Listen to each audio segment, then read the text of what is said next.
सियासी बिसात में बात बिहार की सियासत की। पवन सिंह आज एक बार फिर भारतीय जनता पार्टी के तमाम दिग्गज नेताओं के साथ खड़े नजर आए। सवाल ये कि पवन सिंह फैक्टर बिहार के चुनाव में कितना बड़ा असर डालेगा, और सवाल ये भी कि भारतीय जनता पार्टी की क्या है चुनावी रणनीति। हमारे वरिष्ठ सहयोगी विकास चंद्रा की रिपोर्ट की।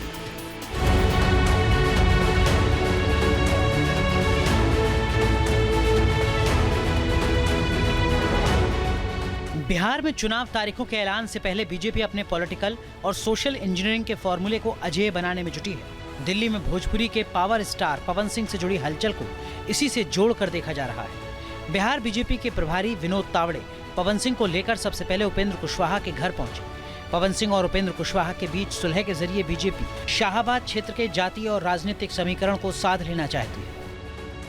पवन जी बीजेपी में है, बीजेपी में रहेंगे।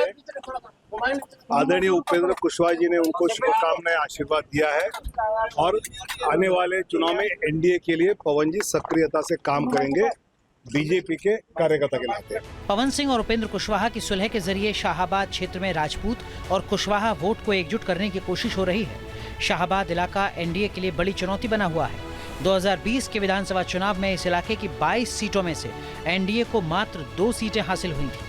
2024 में शाहाबाद की 4 लोकसभा सीट पर भी एनडीए की हार हुई थी। वैसे उपेंद्र कुशवाहा से मुलाकात के बाद पवन सिंह ने गृहमंत्री अमित शाह से भी मुलाकात की। सामाजिक और सियासी समीकरण के साथ बीजेपी और एनडीए आर्थिक योजनाओं के जरिए लाभार्थियों की फौज खड़ा करने में भी जुटी है। मुख्यमंत्री नीतीश कुमार और प्रधानमंत्री मोदी ने मिलकर अब तक 7 लाख करोड़ रुपए से ज्यादा की घोषणाएं की है। युवाओं के लिए 2030 तक 1 करोड़ नौकरियों का वादा, शिक्षकों की भर्ती, महिलाओं के लिए सरकारी नौकरियों में 35% आरक्षण, आशा ममता कार्यकर्ताओं का मानदेय दुगना, आंगनवाड़ी सेविकाओं को स्मार्टफोन खरीदने के लिए सहायता देने के वादे किए गए हैं। साफ है कि बिहार में ऐतिहासिक जीत के लिए बीजेपी की अगुवाई में एनडीए हर संभव कोशिश कर रहा है।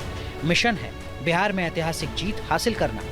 बिहार विधानसभा चुनाव की घोषणा के पहले ही बीजेपी की रणनीति है कि सोशल और पॉलिटिकल इंजीनियरिंग को साध लो, और इसके लिए पार्टी के तमाम नेता जातीय और क्षेत्रीय संतुलन को साधने में एक तरफ जुटे हैं, तो दूसरी तरफ महिला और युवा मतदाताओं को भी लुभाने की भरपूर कोशिश कर रहे हैं।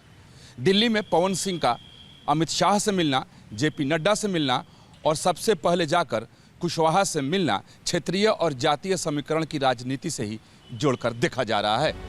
विकास चंद्रा के साथ टीम न्यूज़ नेशन। जहां भक्ति है हर शब्द में, कथाओं में छुपे हैं दिव्य रहस्य, और ज्योतिष देता है जीवन को दिशा। धर्म से जुड़ी हर बातों को जानने के लिए हमारे चैनल स्तुति को सब्सक्राइब करें। चैनल पर जाने के लिए इस लिंक पर क्लिक करें।